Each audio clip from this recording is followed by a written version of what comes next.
हमारा भारत सोने की चिड़िया यूं ही नहीं कहलाता था, क्योंकि हमारे भारत में जितनी संपत्ति रही है उतनी शायद दुनिया के किसी देश में नहीं रही होगी। इसका फायदा मुगलों ने भी खूब उठाया। कहा जाता है कि मुगल बादशाह शाहजहां ने दरबार में एक बेहद ही बेशकीमती सिंहासन बनवाया हुआ था, जिस पर बैठकर वो दरबार के कामकाज किया करता था। इस सिंहासन का नाम था मयूर सिंहासन, क्योंकि इसमें ऊपर की तरफ दो मोर बने थे और उनमें बेशकीमती हीरे जड़े हुए थे।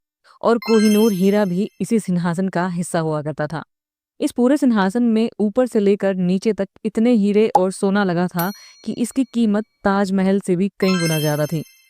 लेकिन फिर 1739 में ईरान के नादिर शाह ने दिल्ली पर आक्रमण कर दिया और यहाँ के बादशाह को बुरी तरह से हराकर इस मयूर सिंहासन के साथ ही दूसरी और भी कीमती चीजों को वो यहाँ से लूट कर लेकर चला गया। और फिर इस तरह से कोहिनूर भी भारत से इस सिंहासन के साथ चला गया। हालांकि कोहिनूर एक बार फिर भारत आया, लेकिन ज्यादा समय के लिए नहीं। मगर मयूर सिंहासन को नादिर शाह भी अपने पास ज्यादा समय तक नहीं रख पाया। जब कुछ सालों बाद उसके ही संबंधियों ने नादिर शाह की हत्या कर दी, तो मयूर सिंहासन को किसी ने चोरी कर लिया और फिर उसके बाद कभी भी मयूर सिंहासन के बारे में किसी को कोई जानकारी नहीं मिली। ऐसा कहा जाता है कि इस सिंहासन को टुकड़ों में बांटकर इसकी संपत्ति को दूसरे लोगों ने लूट लिया था।